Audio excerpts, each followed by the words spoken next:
Anthropological Theory, Disjunction and Difference in the Global Cultural Economy. Arjun Appadurai, circa 1949. It takes only the merest acquaintance with the facts of the modern world to note it is now an interactive system in a sense that is strikingly new. Historians and sociologists, especially those concerned with translocal processes and the world systems associated with capitalism, Curtin have long been aware that the world has been a congery of large-scale interactions for many centuries. Yet today's world involves interactions of a new order and intensity. Cultural transactions between social groups in the past have generally been restricted, sometimes by the facts of geography and ecology, and at other times by other resistance to interactions with the other, as in China for much of its history and in Japan for before the Meiji Restoration, where there have been sustained cultural transactions across large parts of the globe. They have usually involved the long distance journey of commodities and of the merchants most concerned with them, and of travelers and explorers of every type. The two main forces for sustained cultural interaction before this century have been warfare and large scale political systems, sometimes generated by it, and religions of conversion, which have sometimes, as in the case of Islam, taken warfare as one of the legitimate instruments of their expansion. Thus, between travelers and merchants, pilgrims and conquerors, the world has seen much long distance and long term cultural traffic. This much seems self evident, but few will deny given the problems of time, distance, and limited technologies for the command of resources across vast spaces, cultural dealings between socially and spatially separated groups have, until the past few centuries, bridged at great cost and sustained over time with only with great effort. The forces of cultural gravity seemed always to pull away from the formation of large scale ecumenes, whether religious, commercial, or political, toward smaller scale accretions of intimacy and interest. Sometime in the past few centuries, the nature of this gravitational field seems to have changed, partly because of the spirit of the expansion of Western maritime interest after 1500, and partly because of the relatively autonomous developments of large and aggressive social formations in the Americas, such as the Aztecs and the Incas. In Eurasia, such as the Mongols and their descendants, the Moguls and Ottomans, and island Southeast Asia, such as the Bhutanese, and in the kingdoms of pre-colonial Africa, such as Dahomey, an overlapping set of Isumenes began to emerge, in which congregations of money, commerce, conquest, and migration began to create durable cross-societal bonds. This process was accelerated by the technology transfers and innovations of the late 18th and 19th centuries, which created complex colonial orders centered on European capitals and spread throughout the non-European world. The intricate and overlapping set of Euro-colonial worlds, first Spanish and Portuguese, later principally English, French, and Dutch, set the basis for a permanent traffic in ideas of peoplehood and selfhood, which created the imagined communities of recent nationalisms throughout the world, With that, Benedict Anderson has called print capitalism. A new power was unleashed in the world, the power of mass literacy and its attendant large-scale production of projects of ethnic affinity that were remarkably free of the need for face-to-face communication or even of indirect communication between persons and groups. The act of reading things together set the stage for movements based on a paradox, the paradox of constructed primordialism. There is, of course, a great deal else that is involved in the story of colonialism and its dialectically generated nationalisms. But the issue of constructed, excuse me, constructed ethnicities is surely a crucial strand in this tale. But the revolution of print capitalism and the cultural affinities and dialogues unleashed by it were only modest precursors to the world we live in now. For in the past century, there has been a technological explosion largely in the domain of transportation and information that makes the interactions of a print-dominated world seem as hard won and as easily erased as the print revolution made earlier forms of cultural traffic appear. For with the advent of the steamship, the automobile, the airplane, the camera, the computer, and the telephone, we have entered into an altogether new condition of neighborliness. Even with the most distant from ourselves, Marshall McLuhan, among others, sought to theorize about this world as a global village, but theories such as McLuhan's appear to have overestimated the communitarian implications of the new media order.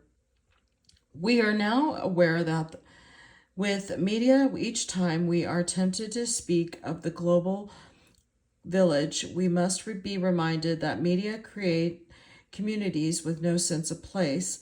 The world we live in now seems rhizomic, even schizophrenic, calling for theories of rootlessness, alienation, and psychological distance between individuals and groups on the one hand, and fantasies or nightmares of electronic propinquity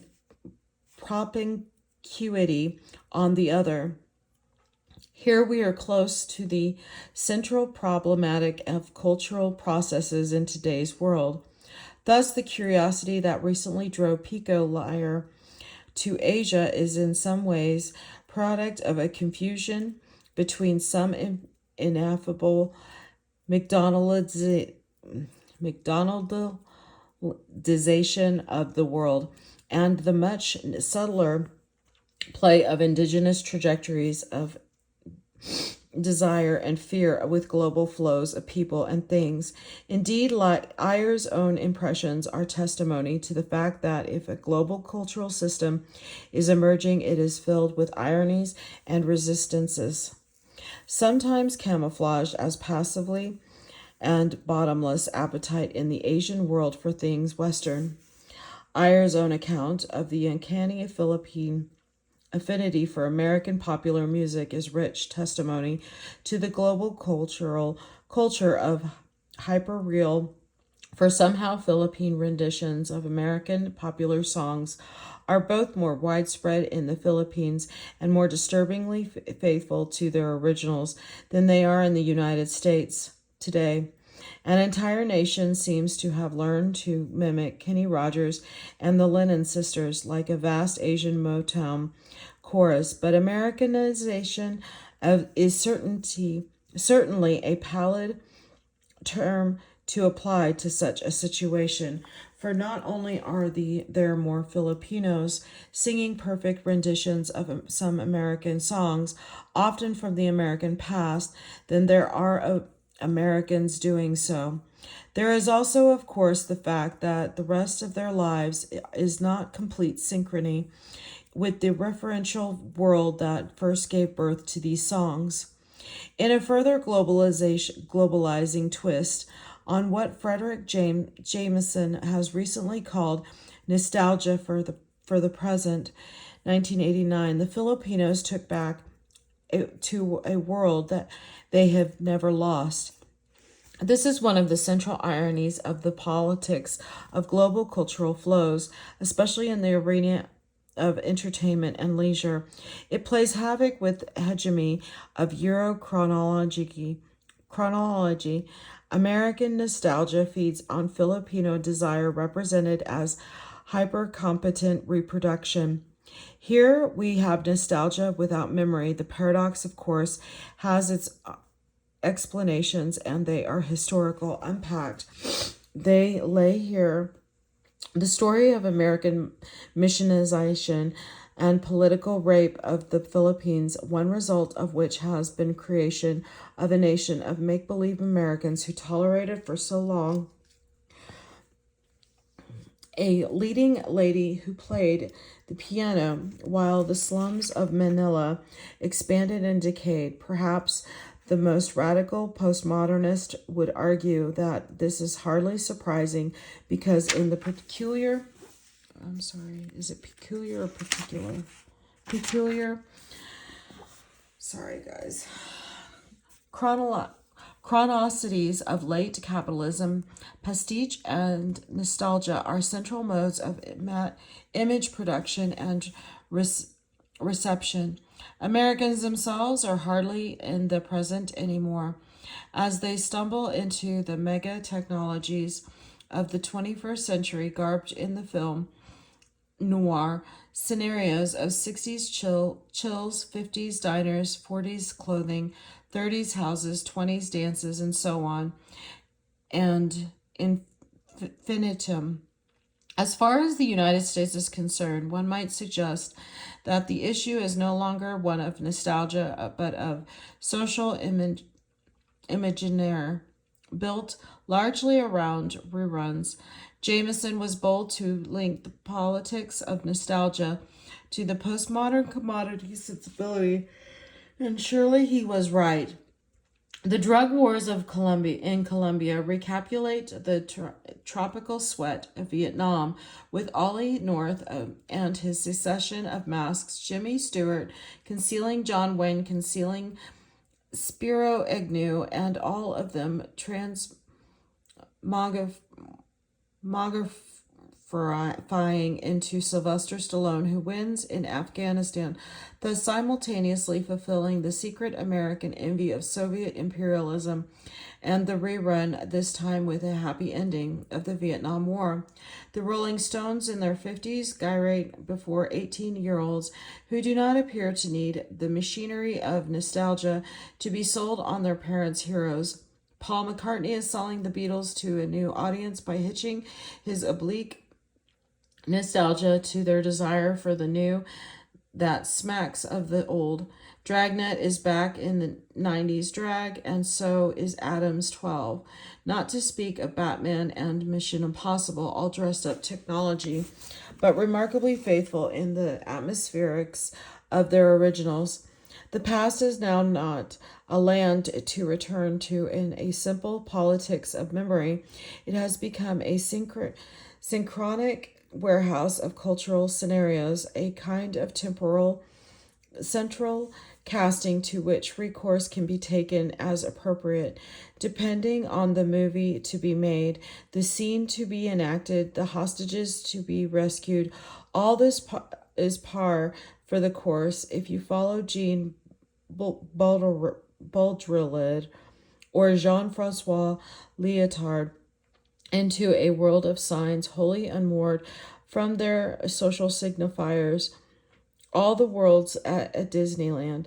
But I would like to suggest that the apparent increasing substitutability of whole periods and postures for one another in the culture styles of advanced capitalism is tied to larger global forces which have done much to show Americans that the past is usually another country. If your present is their future, as in such much modernization theory, and in many self-satisfied tourist fantasies. And their future is your past, as in the case of the Filipino virtuosos of American popular music. Then your own past can be made to appear as simply normalized modality of your present. Thus, although some anthropologists may continue to relegate their others to temporal spaces that they do not themselves occupy, post industrial cultural productions have entered a post nostalgic phase. The crucial point, however, is that the United States is no longer the puppeteer of a world system of images, but is only one node of a complex transnational construction of imaginary landscapes. The world we live in today is characterized by a new role for the imagination in social life. To grasp this new role, we need to bring together the old idea of images, especially mechanically produced images in the Frankfurt School sense. The idea of the imagined community in Anderson's sense, and the French idea of the imaginaire as a constructed landscape of a collective aspirations, which is no less real than the collective representations of Emily Durkheim, now mediated through the complex prisms of modern media. The image of the imagined, the imagery, these are all terms that direct us to something critical in new global cultural processes. The imagination as a social practice, no longer mere fantasy, opium for the masses whose real work is elsewhere, no longer simple escape from a world defined principally by more concrete purposes and structures, no longer elite pastimes, thus not relevant to lives of ordinary people, and no longer mere contemplation, irrelevant for new forms of desire and subjectivity. The imagination has become an organized field of social practices, a form of work in the sense of both labor and culturally organized practice, and a form of negotiation between sites of agency, individuals, and globally defined fields of possibility.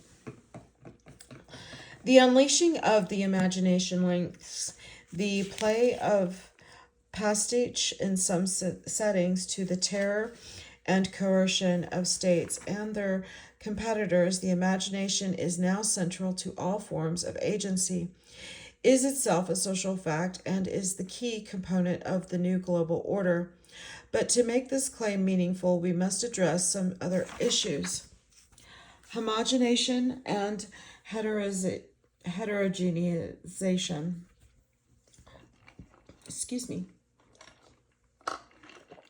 The central problem of today's global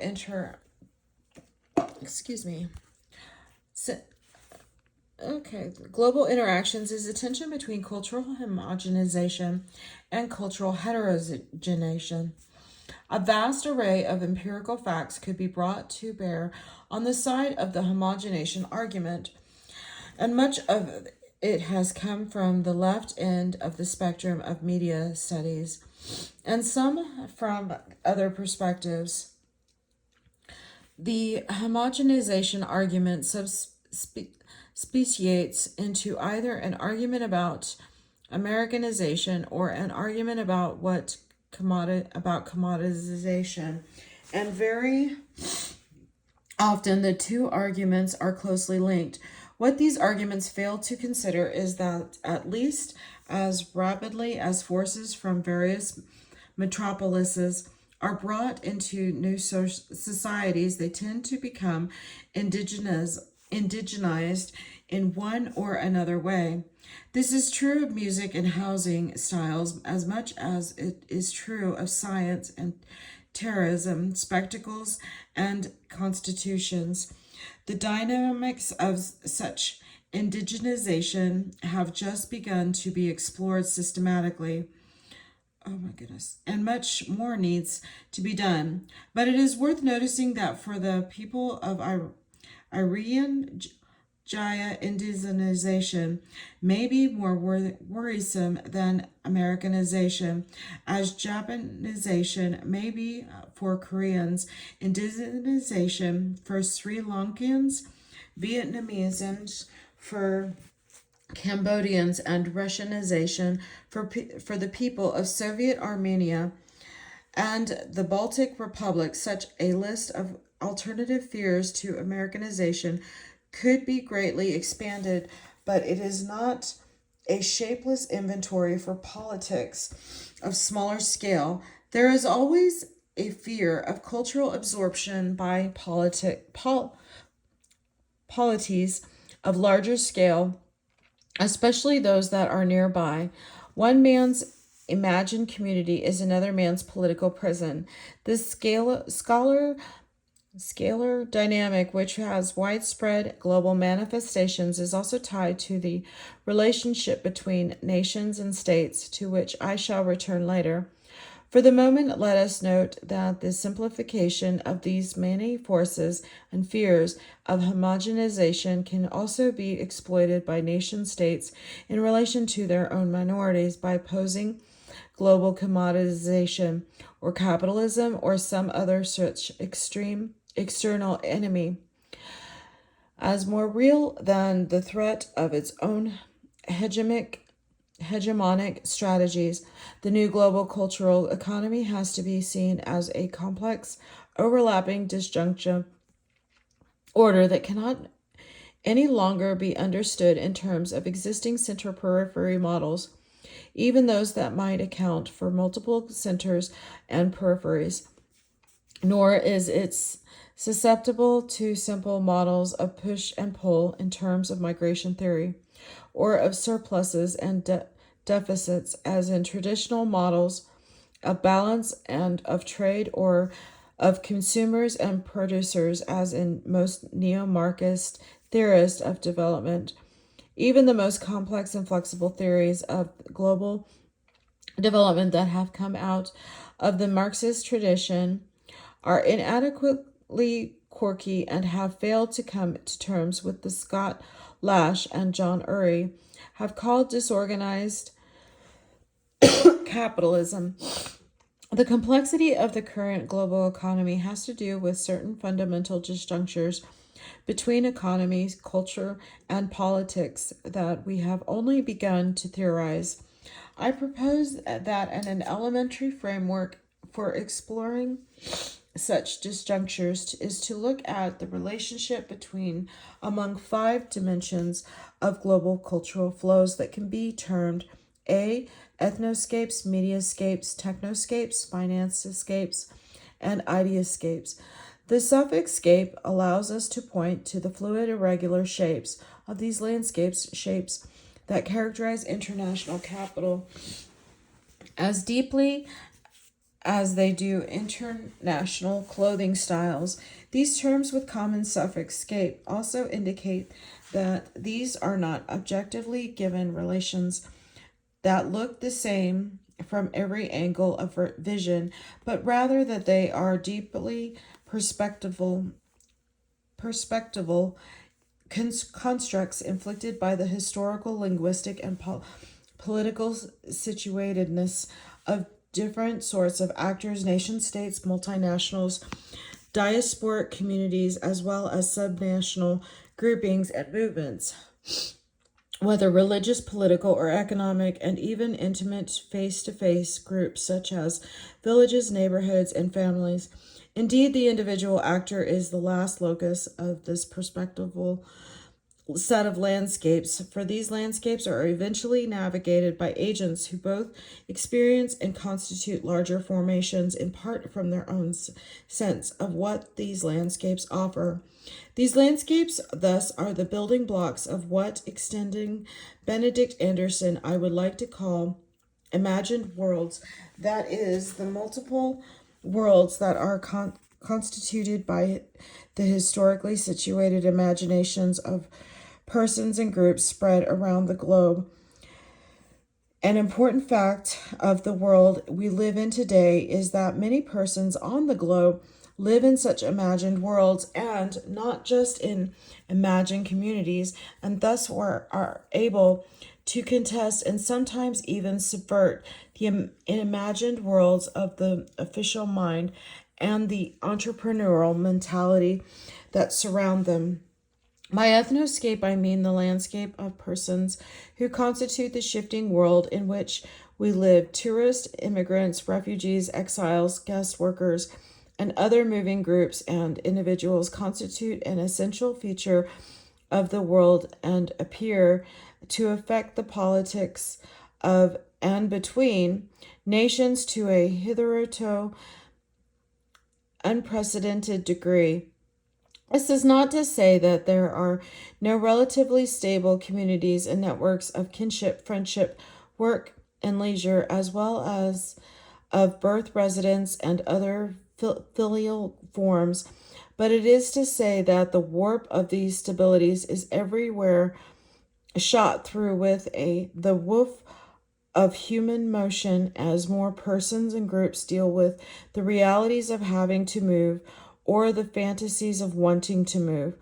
What is more, both these realities and fantasies now function on larger scales as men and women from villages in India think not just of moving to Pune or Madras, but of moving to Dubai and Houston, and refugees from Sri Lanka to find themselves in South India as well as in Switzerland, just as the Hmong are driven to London as well as to Philadelphia, and as international capital shifts its needs as production and technology generate different needs.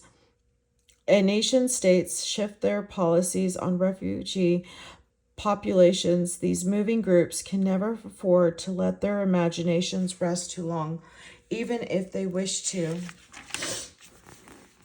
By technoscape, I mean the global configuration, also ever fluid, of technology, and the fact that technology, both high and low, both mechanical and informational, now moves at high speeds across various kinds of previously impervious boundaries. Many countries now are the roots of multinational enterprise. A huge steel complex in Libya may involve interests from India, China, Russia, and Japan, providing different components of new technological configurations, the odd distribution of technologies, and thus the precarities of these technoscapes are increasingly driven not by any obvious economies of scale, of political control, or of market rationality, but by increasingly complex relationships among money flows, political possibilities, and the availability of both and highly skilled labor. So while India exports waiters and chauffeurs to Dubai and Sharjah, it also exports software engineers to the United States, indentured briefly to Tata Burroughs or the World Bank, then laundered through the State Department to become wealthy residents, aliens, who are in turn objects of seductive messages to invest their money and know-how in federal and state projects in India. The global economy can still be described in terms of traditional indicators, as the World Bank continues to do, and studied in terms of traditional comparisons, as in Project Link at the University of Pennsylvania. But the complicated technoscapes and the shifting ethnoscapes that underlie these out of the reach of the queen of social sciences than ever before. How is one to make a meaningful comparison of wages in Japan and the United States, or of real estate costs in New York and Tokyo, without taking sophisticated account of the very complex fiscal and investment flows that link the two economies through a global grid of currency, speculation, and capital transfer? Thus, it is useful to speak as well as of finance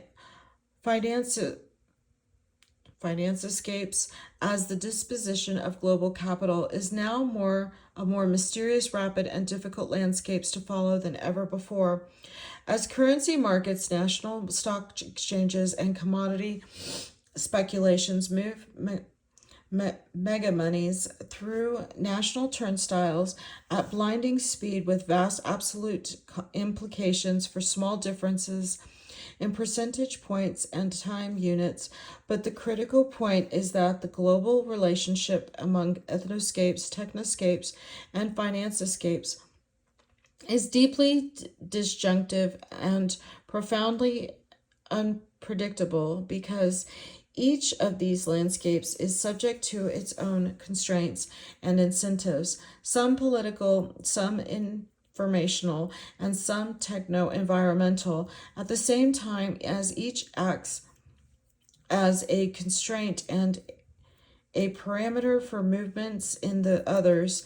Thus, even an elementary model of global political economy must take into action the deeply disjunctive relationships among human movement, technological flow, and financial transfers, further refracting these disjunctures, which hardly form a simple mechanical global infrastructure in any case, are what I call mediascapes and ideoscapes, which are closely related landscapes of images. Mediascapes refer both to the distribution of the electronic capability of to produce and disseminate information, newspapers, magazines, television stations, and film production studios, which are now available to a growing number of private and public interests throughout the world, and to the images of the world created by these media. These images involve many complicated inflections depending on their mode, documentary or entertainment, their hardware, electronic or pre-electronic, their audiences, local, national, or transnational, and the interest of those who own and control them. What is most important about these mediascapes is that they provide, especially in their television, film, and cassette forms, large and complex repertoires of images, narratives, and ethnoscapes to viewers throughout the world, in which the world of commodities and the world of news and politics are profoundly mixed. What this means is that many audiences around the world experience the media themselves as a complicated and interconnected repertoire of print, celluloid, electronic screens, and billboards.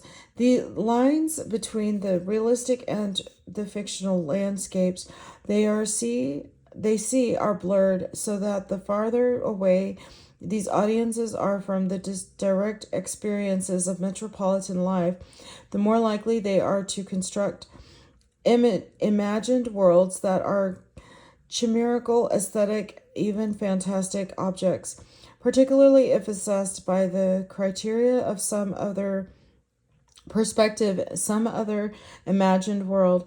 Mediascapes, whether produced by private or state interests, tend to be image-centered narrative narrative-based account strips of reality, and what they offer to those who experience and transform them is a series of elements such as characters, oh my goodness, my eyes are just killing me tonight, plots, and textual forms, out of which scripts can be formed of imagined lives of their own as well as others living in other places. These scripts can get disaggregated into complex sets of metaphors by which people live, as they help to constitute narratives of the other and proto-narratives of possible lives, fantasies that could become prolegomena to the desire for acquisition and movement. Ideascapes are also concatenations of images, but they are often directly politically and frequently have to do with ideologies of states and the other counter ideologies of movements explicitly oriented to capturing state power or a piece of it. These ideascapes are composed of elements of the Enlightenment worldview, which consist of a chain of ideas, terms, and images, including freedom, welfare, rights, sovereignty, representation, and the master term, democracy. The master narrative of the Enlightenment and its many variants in Britain, France, and the United States was constructed with a certain internal logic and presupposed a certain relationship between reading, representation, and the public sphere. For the dynamics of this process in the early history of the United States, see Warner, 1990. But the diaspora of these terms and images across the world, especially since the 19th century, has loosened the internal coherence that held them together in Euro-American master narrative and provided instead a loosely structured synopticon of politics in which different nation states, as part of their evolution, have organized their political cultures around different keywords.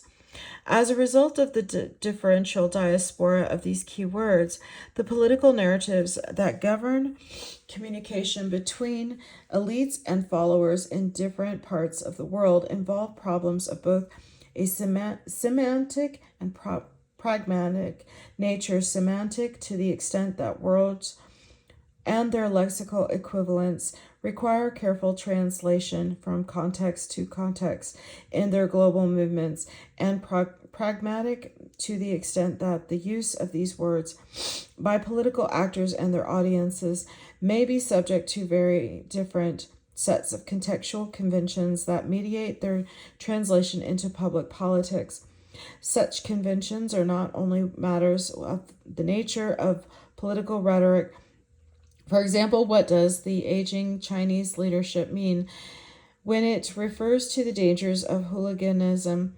What does the South Korean leadership mean when it speaks of discipline as the key to democratic industrial growth? These conventions also involve the far more subtle question of what sets of communicative genres are valued in what way. Newspapers versus cinema, for example, and what sorts of pragmatic genre conventions govern the collective readings of different kinds of text.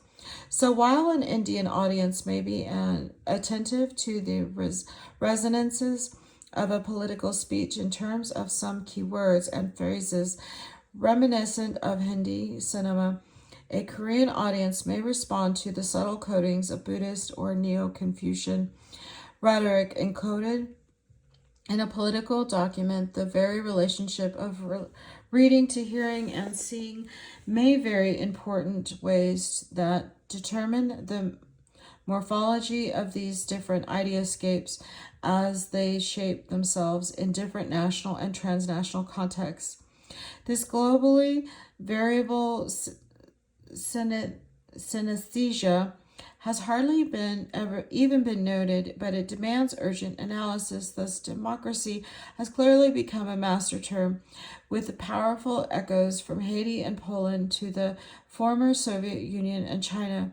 But it sits at the center of a variety of ideascapes, composed of distinctive pragmatic configurations of rough translations of other central terms from the vocabulary of the Enlightenment. This creates ever new terminological kaleidoscopes as states, and the groups that seek to capture them seek to pacify populations whose own ethnoscapes are in motion and whose mediascapes may create severe problems for the ideascapes with which they are presented. The fluidity of ideascapes is complicated in particular by the growing diasporas, both voluntary and involuntary, of intellectuals who continuously inject new meaning streams into the discourse of democracy in different parts of the world. This extended terminological discussion of the 5 terms I have coined sets the basis for a tentative formulation about the conditions under which current global flows occur. They occur in and through the growing disjunctures among ethnoscapes, technoscapes, financiescapes, mediascapes, and ideoscapes. This formulation, this core of my model of global cultural flow, needs some explanation. First, people, machinery, money, images, and ideas now follow increasingly non-ismorphic paths. Of course, at all periods in human history, there have been some disjunctures in the flows of these things. But the sheer speed, scale and volume of each of these flows are now so great that the disjunctures have become central to the politics of global culture. The Japanese are notoriously hospitable to ideas and are stereotyped as inclined to export all and import some goods, but they are also notoriously closed to immigration, like the Swiss, the Swedes, and the Saudis.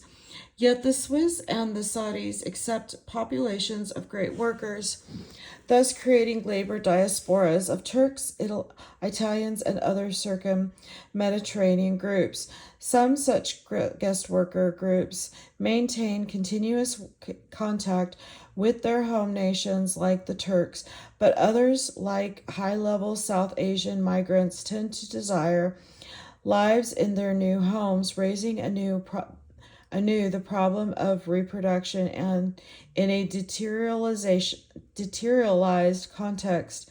Deteriorization in general is one of the central forces of the modern world because it brings laboring populations into the lower class sectors and spaces of relatively wealthy societies, while sometimes creating exaggerated and intensified senses of criticism or attachment to politics in the home state.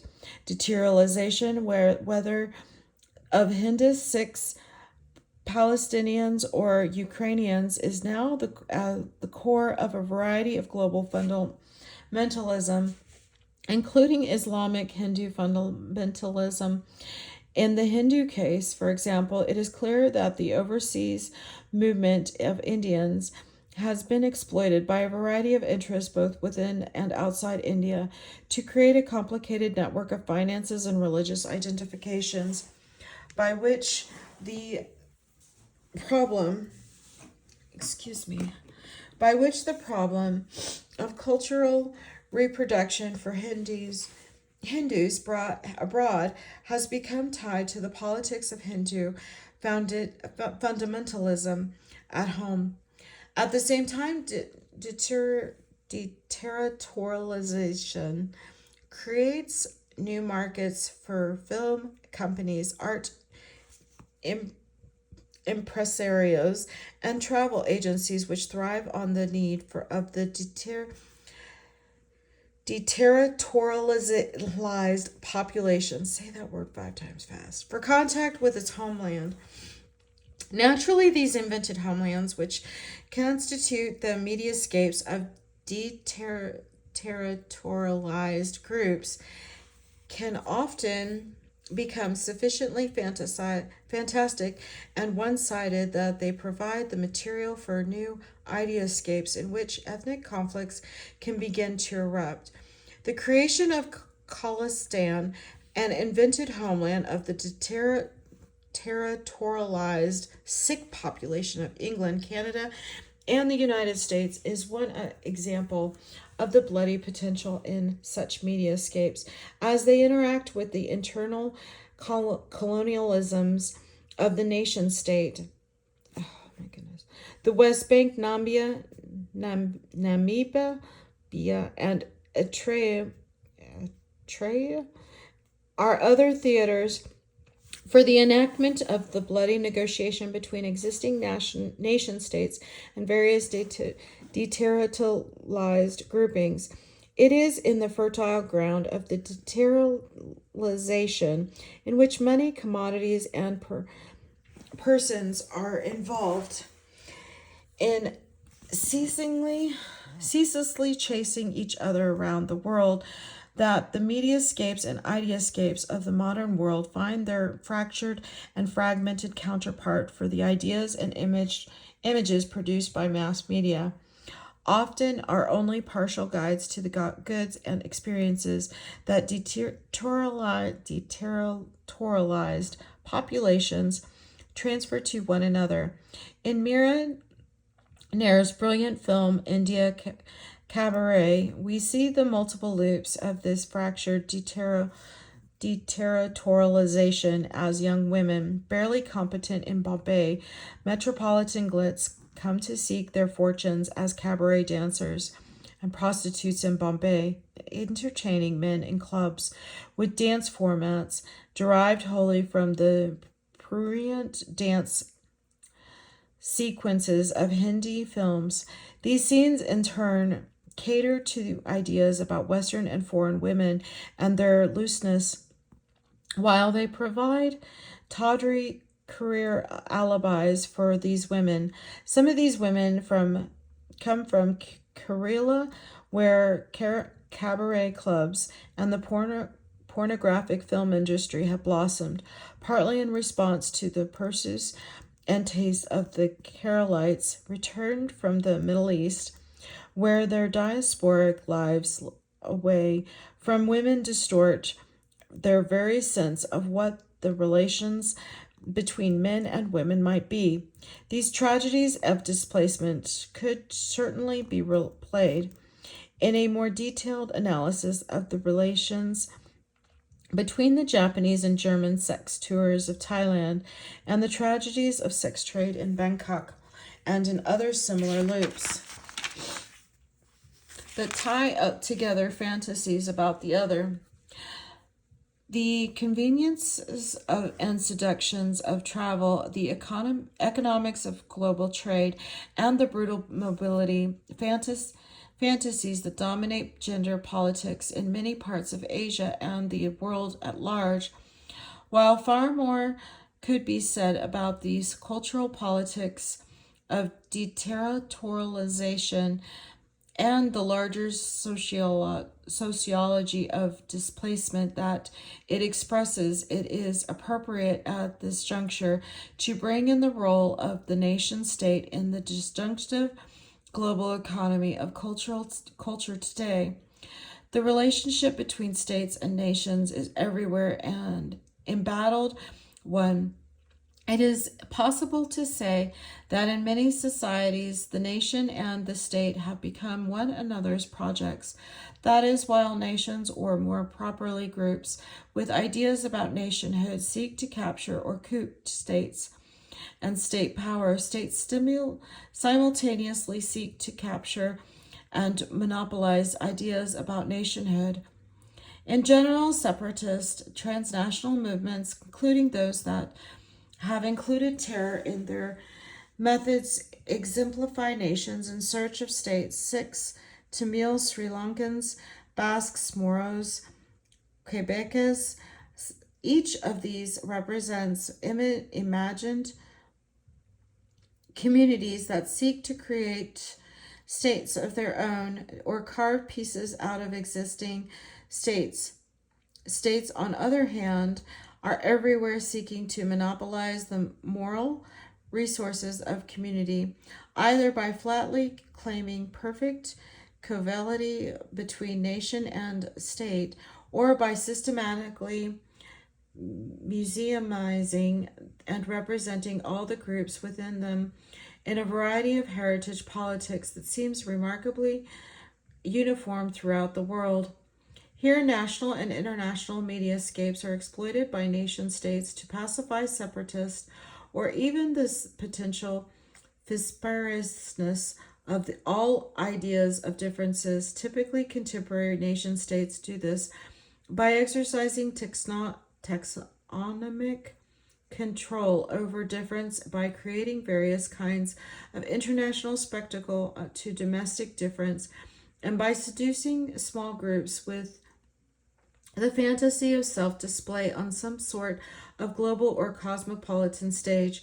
One important new feature of global cultural politics tied to the disjunctive relationships among the various landscapes discussed earlier is that state and nations are at each other's throats, and the hyphen that links them is now less an icon of conjuncture than an index of disjuncture.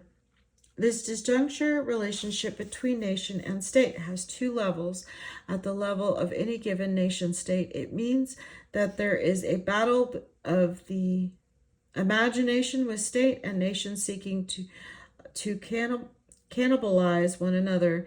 Here is the seedbed of brutal separatism, majoritarianisms that seem to have appeared from nowhere, and micro-identities that have become political projects within the nation state. At another level, this disjuncture relationship is deeply entangled with the global disjunctures discussed throughout this chapter.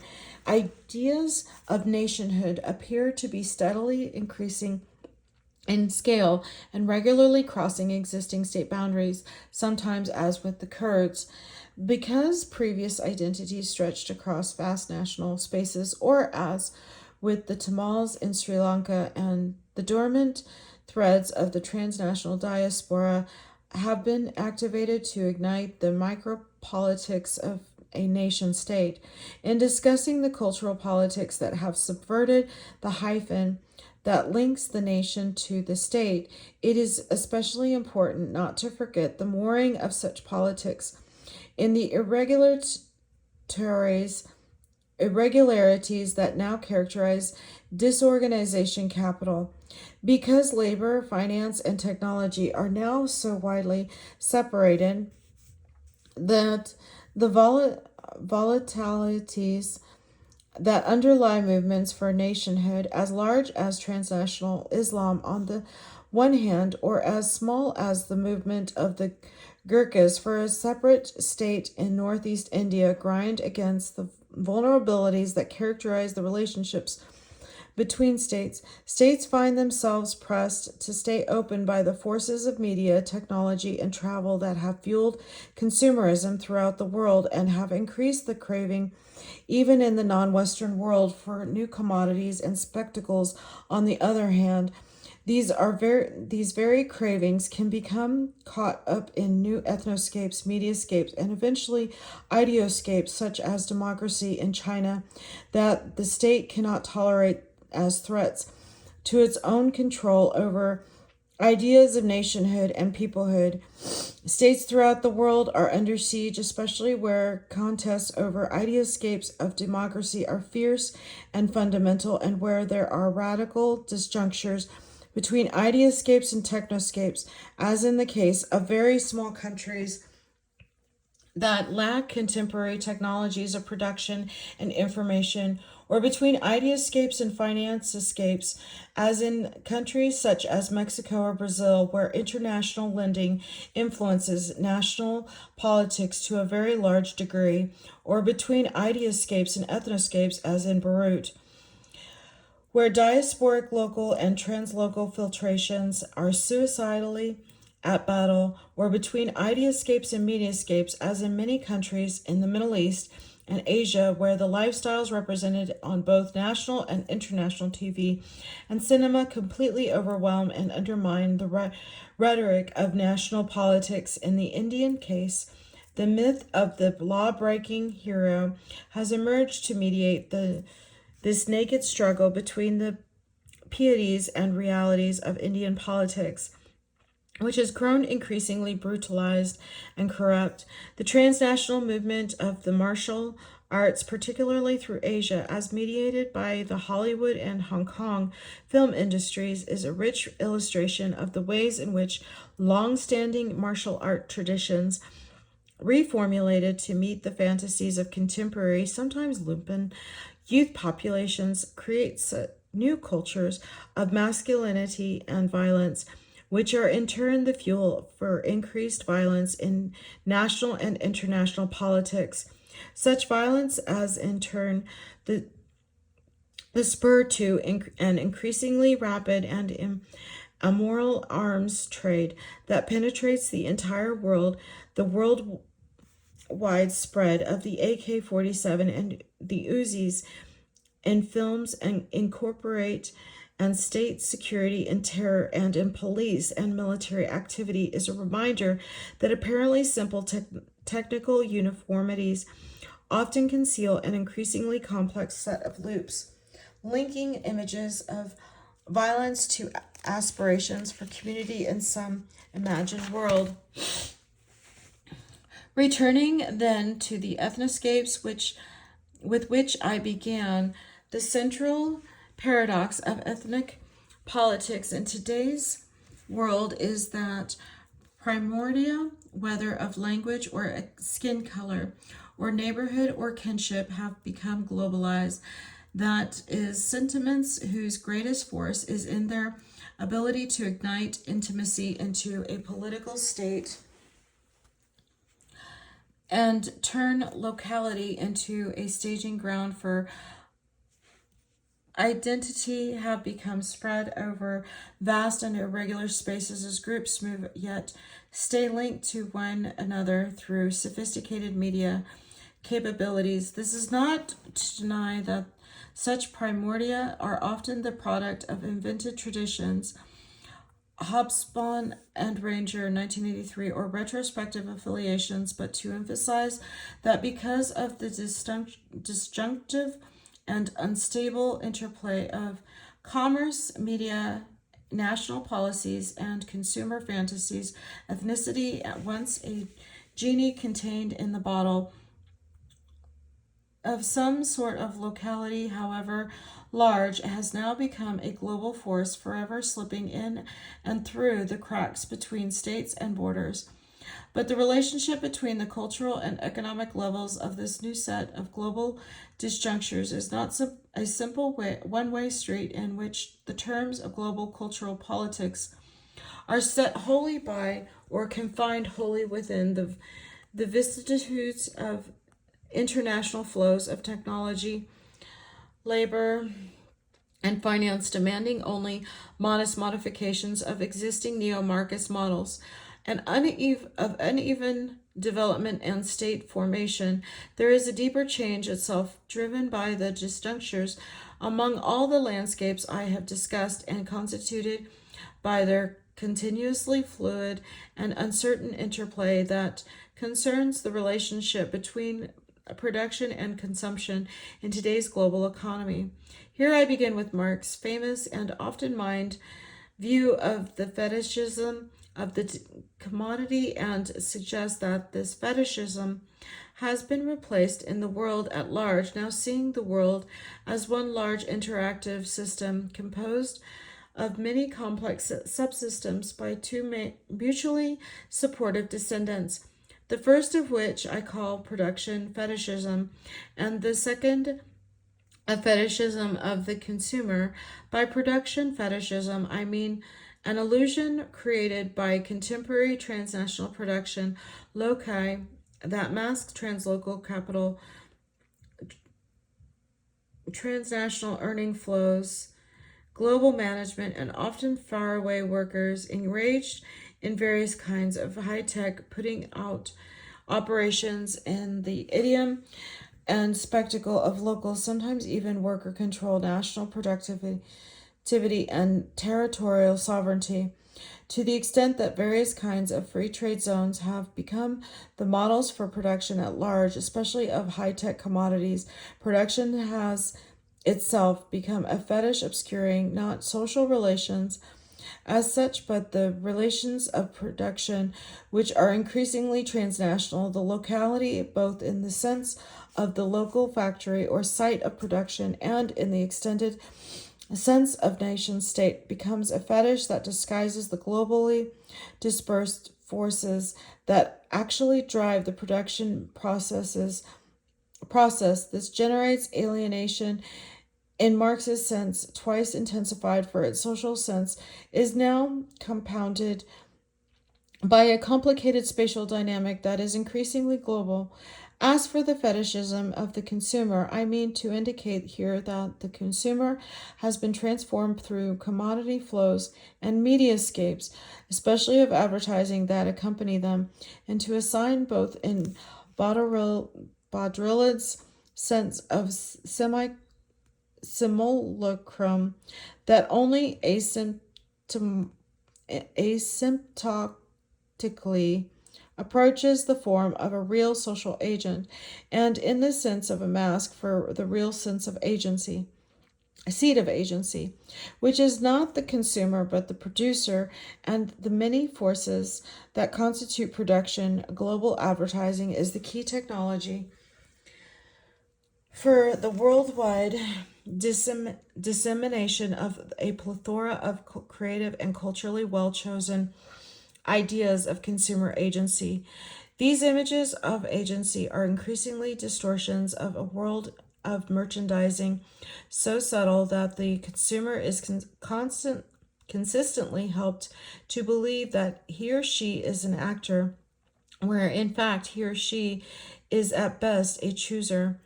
The globalization of culture is not the same as the homogenization, but globalization involves the use of a variety of instruments of homogenization, armaments, advertising techniques, language hegemonies, and clothing styles that are absorbed into local political and cultural economies only to be repatriated as heterogeneous dialogues of national sovereignty, free enterprise, and fundamentalism, in which the state plays an increasingly delicate role. Too much openness to global flows, and the nation state is threatened by revolt, as in the China syndrome. Too little, and the state exists the international stage, as Burma, Albania, and North Korea in various ways have done. In general, the state has become the arbitrator of this repatriation of difference in the form of goods, signs, slogans, and styles. But this repatriation or export of the designs and commodities of difference continuously exasperate the internal politics of majoritarianism. I can't say that word. Oh my goodness. And homogenization, which is most frequently played out in debates over heritage. Thus, the central feature of global culture today is the politics of the mutual effort of the sameness and difference to cannibalize one another and thereby proclaim their successful hijacking of the twin Enlightenment ideas of the triumphantly universal and the resiliency. Particular, this mutual cannibalization shows its ugly face in riots, refugee flows, state-sponsored torture, ethnocide, with or without state support. Its brighter side is in the expansion of many individual horizons of hope and fantasy, in the global spread of oral rehydration, therapy, and other low-tech instruments of well-being, in the susceptibility even of South Africa to the force of global opinion, and the inability of the Polish state to repress its own working classes, and in the growth of a wide range of progressive transnational alliances.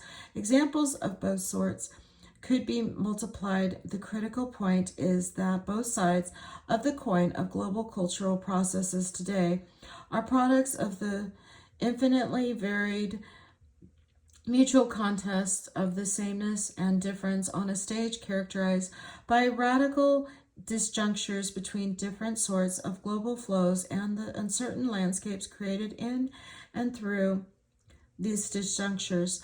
This will be the end of part 1 because it does take a little while. I do suggest some of these words to look up and find out the meanings because they are difficult to say. Thank you.